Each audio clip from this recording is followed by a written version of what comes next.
ఎలా ఇచ్చేవాళ్ళు? ప్రతి త్రైమాసికానికి ఒకసారి ఇచ్చేవాళ్ళు. అంటే ఎవ్రీ 3 months కి ఒకసారి వసతి దీవెన, విద్యా దీవెన కింద ఇచ్చేవాళ్ళు. విద్యా దీవెన అంటే ఫీజు రియంబర్స్మెంట్ పథకం ఇంతకు ముందే ఉండేది. వైఎస్ఆర్ కాంగ్రెస్ పార్టీ వచ్చిన తర్వాత వసతి దీవెన ఎంత ఇచ్చారు సార్ ఇప్పటి వరకు మీరు? సార్ మీ దగ్గర లెక్కలు ఉన్నాయి కదా, మీరు ఎలక్షన్ ముందు మీరు పెట్టిన 4,270 కోట్ల బకాయిలు కాకుండా అంతకు ముందు వరకు మీరు ఎంత ఇచ్చారు చెప్పండి? వసతి దీవెన, విద్యా దీవెన ఎంత ఇచ్చారు? మీ దగ్గర ఉన్నాయి కదా లెక్కలు, చెప్పండి ఒకసారి మాట్లాడుకుందాం. 18,000 1 minute సార్, నేను మాట్లాడేటప్పుడు మీరు మధ్యలో మాట్లాడుతుంటే ఎట్లా? దయచేసి ఆగండి సార్. మీరే వాళ్ళ ముగ్గురికి సమాధానం చెప్పాలి, మీకు సమాధానం నలుగురు చెప్పాలంటే ఎట్లా సార్? ఆగండి 18,663.44. అరే మీరు అట్ట కాదు సార్, మీరు చెప్పేదానికి సమాధానం, మీరు అడిగేదానికి ప్రశ్న కూడా అడగకూడదా నేను? ఇప్పుడు శేఖర్ రెడ్డి గారు ఏం చెప్తే తినేసి సైలెంట్ గా ఓకే శేఖర్ రెడ్డి గారు ఇవాళ రైట్ అండి, గ్రేట్ అండి, రైట్ అండి అని చెప్పేసి నేను కూర్చోలేం కదా. మీరు చెప్పిన లెక్కలకి వాళ్ళు కూడా ప్రశ్నలు అడుగుతున్నారు, దాని తరపు నేను అడుగుతుంటే మీరు సైలెంట్ గా ఉండండి, మీకు సమాధానం చెప్పాలా, వాళ్ళకి వీళ్ళకి సమాధానం కాదు. ఇక్కడ ప్యానల్లో ఉన్నప్పుడు నేను కూడా అడుగుతా, నా దగ్గర కూడా లెక్కలు ఉన్నాయి. ఇప్పుడు నా దగ్గర కూడా నేను లెక్కలు పెట్టుకొని మాట్లాడుతున్నా మీతోటి. నేనేదో ఖాళీగా కూర్చొని ఏదో శేఖర్ రెడ్డి గారి మీద గుడ్డ కాల్చి మొహానేయాలనే ఉద్దేశం నాకు లేదండి. మాట్లాడండి. 18,663.44 కోట్ల రూపాయలు 5 సంవత్సరాల్లో వైఎస్ఆర్ కాంగ్రెస్ పార్టీ విద్యా దీవెన, వసతి దీవెన కోసం ఖర్చు చేసిన డబ్బు.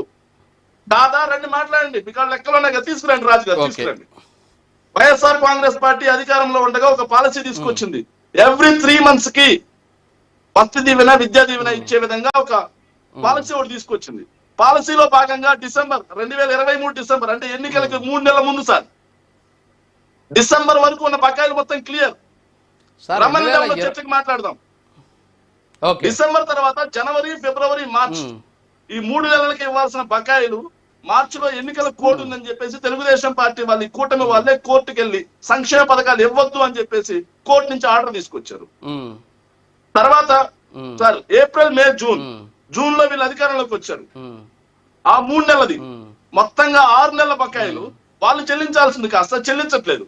చెల్లించకపోగా వైఎస్ఆర్ కాంగ్రెస్ పార్టీ మీద పండ 1,700 కోట్ల రూపాయలు వాళ్ళు బకాయిలు పెట్టిపోతే ఓన్లీ ఫీజు రియంబర్స్మెంట్, మళ్ళీ దాంట్లో ఎక్కడ కూడా వసతి లేదు. ఆ రోజు 1,700 కోట్ల రూపాయలు బకాయిలు చెల్లించిన మాట వాస్తవం కాదా? రాజు గారు వాస్తవం కాదా? ఈ లెక్కలో దీనికి సమాధానం చెప్పారు. వైఎస్ఆర్ కాంగ్రెస్ పార్టీ బకాయిలు పెట్టిపోయింది. లెక్కలు చెప్పనివ్వండి సార్. ఎందుకు పెట్టిపోయింది వైఎస్ఆర్ కాంగ్రెస్ పార్టీ? ఓకే, ఏదైతే మేము మార్చిలో చెల్లించాలి సార్, మార్చిలో వీలు కదా, కోర్టుకెళ్ళి ఎందుకు ఆపారు? మరి విద్యార్థుల మీద అంటుంటే మీకు ప్రేమ, ఎవరైనా విద్యార్థులకు సంక్షేమ పథకం ఇవ్వనండి, విద్యార్థులకు వెళ్ళొచ్చు కదా అని చెప్పొచ్చు కదా. ఆ రోజు కోర్టుకెళ్ళి ఎందుకు ఆపారు? దానికి సమాధానం చెప్పరు. వైఎస్ఆర్ కాంగ్రెస్ పార్టీ బకాయిలు పెట్టిపోయింది. మీకు చిత్తశుద్ధి ఉంటే ఆ బకాయిలు చెల్లించండి. ఏం చేశారు? 1,00,000 కోట్ల అప్పు తీసుకొచ్చారు. ఏం చేశారు? 1,00,000 కోట్లకు పైగా FRBM లోనే అప్పు తీసుకొచ్చారు. ఏం చేశారా? విద్యార్థులకు చెల్లించండి. ఈ రోజు విద్యార్థులు ఆత్మహత్య చచ్చిపోతా ఉన్న ఫీజు ఏదైతే యాజమాన్యాలు విద్యార్థుల్ని ఫీజుల కోసం వేధిస్తూ ఉంటారు. ఆత్మహత్య ఒక్క నిమిషం. ఆంజనేయ రెడ్డి గారు శేఖర్ రెడ్డి గారు చాలా ఆయన దగ్గర ఉన్నటువంటి లెక్కల్ని చాలా స్పష్టంగా ఆయన చెప్పారు.